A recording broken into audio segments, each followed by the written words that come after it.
All right, B. Reyes, we are obviously we just got done taking a little tour, and we're headed over to Phoenix City. So talk to me. There's a lot of people that love, you know, what the pros are shooting. What are you shooting this weekend? I mean, tell me everything that you got going on. Well, I've been kind of stuck on one setup for a while. I've been, and I would highly recommend that to anybody. I've been shooting the same bow since April 2010.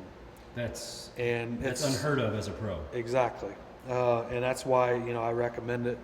I've learned it. The only thing I've changed a couple things since then. I shot triple X's, gold tip arrows for a little while, and I shot a different stabilizer bar. I'm shooting the Shrewd bars now. But other than that, I mean, those are simple things that you could change and get away with. People can tinker with that stuff all the time. Yep. But I'm a firm believer in, if you learn a bow and you know what your limitations are with that bow, and you have no reason to change and you're successful with it, and the biggest thing is you got confidence in it, there's no use changing it. And that's why I've kept the same setup. I've changed the strings, once last year in that whole range of time, but I just put our new Achieve sight on it, but then again, it's something that is not like a groundbreaker. It's not a whole new feel. You still got the same feel of the bow. Everything was measured to where my peep to sight length is the same. So to me, there's really no difference in the way it looks to me and feels to me, because I took the time to measure everything out exactly and put it right back where it was with the old AX series sight. So this will be what model is this? This is the Achieve, and it's made right over there that we just looked at. But this is the Achieve CXL. The difference is it has this little locking device right here that allows me to lock the elevation out if I wish.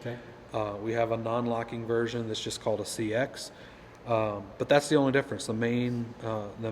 Now let's ask the question everybody wants to know. Obviously we heard George and some other people in the seminar talk about what's the purpose of having the lock. It's not just for people screwing with your stuff. It's because a lot of IBO stuff, you guys are up and down, ski resorts. Yep. So you're constantly taking this thing through. And is that really the purpose behind it, or what was the purpose behind the locking? The biggest purpose is, to be, like they had mentioned in the seminar, is to be able to lock the sight out to where it cannot be moved, whether it's by you or somebody else tries to move it. A lot of people like the ability to be able to lock it out if they're shooting a single distance tournament. Now, I'm using mine a little differently. I don't have mine completely wide open or completely locked, but I have it in a, maybe a half lock. Like a tension. Yeah. There's a little bit of tension against it. So I could still drive it with, with the knobs here if I want to drive it up and down, when I'm out judging a different, range target. I can still adjust it and move it up to from 20 to 30 or 30 to 40 or whatever, just by cranking the knobs. And also, I could still move it just by pushing the thumb knob on top there. So, it's there mainly to lock it completely out. That was the intent in the design, for somebody that shoots a single distance tournament. You can still, there's no lock on the windage, so you can still move it left and right on your windage, which most of the time is what people is adjusting. They don't go to a single distance tournament and move it up and down a lot. It's more of their windage than anything. So, that's still free. You can still adjust it however you wish. I have been engineered to be launched from today's high-performance shooting equipment. I must withstand and deliver over 80 foot-pounds of energy, shot after shot after shot, powering through hide, flesh, and even bone. From the tournament trail to the trailhead. When I return to my quiver, I'm still straight. I am Gold Tip, the toughest arrow you will ever shoot. What bow is that? This is the Monster 6, the Monster 7, the original Monster 7 from Matthews. Okay. It's the model, prior to the MR series that they're making now with the straighter limbs and the different cam. I preferred this model when they first came out with it. It was a good fit for me. I'm shooting at 60 with the 65% modules. I get relatively, fantastic speed with a heavier arrow with larger diameter. I think I'm shooting at 60 pounds, which, I love to be able to shoot, lighter poundage. I know I got buddies like Dan McCarthy and others that have shot upwards to 80 pounds before. And, it's just, for me, it's too much. Yeah. So if I can shoot 60 pounds and shoot 288 to 290 with a 27 size diameter arrow with 140 grains in the point, I'm going to do it. And, that's, I was shooting the same thing, approximately 380 to 400 grain arrow with the Gold Tip, and I'm shooting a 386 arrow with the Carbon Express. So, it's been right there in that same range. So it works. And I've won tournaments with it. I've got confidence in it. So and that's why I stick with it. Yeah. How much weight you running? Is this 30-inch bar? This is a 28-inch bar. Okay. And I've got 4 weights on the front and 2, 4, 6, 8, 10 on the back. So each one of those are 1 ounce weights. And you're running a trophy taker, I see? Yep. I have a trophy taker currently. Yep. I haven't, I was afraid to take anything off. I have new ones that, I like. I use different ones for different bows. I mainly use the Freak Show. Like next weekend when we go to Louisville, I have a Freak Show on my C4. I like to keep it simple. I have no ties to the arrow rest as far as contractual obligations. So this is as simple as it gets. You have a launcher that's locked in place with a bolt, and a bolt that you can move it right, and a bolt that you can move it up and down, and that's it. There's nothing that could, that can come loose, and well, there's things that can come loose, but it's minimal as compared to some of the other ones. What release are you shooting? I'm shooting over the next 2 weeks. I'll be using 2 different ones. Indoors, I use a back tension. Outdoor, I'm using the Incredible, which is new for us this year. That is. It's probably, I would say it's our best thumb activated release we've ever made.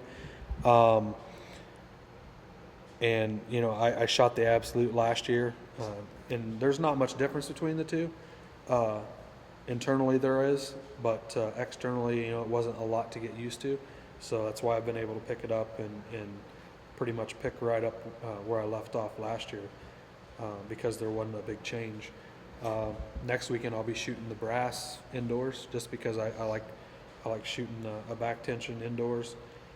Keeps me focused when I'm having to spread my time over a longer tournament. So next weekend we're going to be shooting 3.5 to 4 hours, 60 arrows. So I know with the tension release it helps me keep on top of the game and make sure that I'm not going to get lazy with the shot. It keeps you honest. Let me ask you this, for everybody that's out there that is probably dying to know, why is it that you guys have 2 completely different setups for indoors and outdoors? It's a bow and it's an arrow. Yep. So tell them and tell me why the need for 2 completely different setups.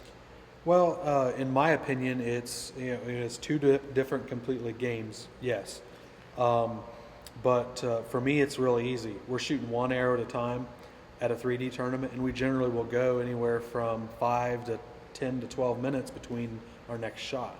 Where we're shooting, like when we go to the Indoor Nationals in Louisville next weekend, I have a different setup, mainly because I'm going to be shooting 5 arrows at a time. And we got 4 minutes to shoot those 5 arrows, but then it's going to probably be another 10 minutes or so before we have to shoot another 5 arrows.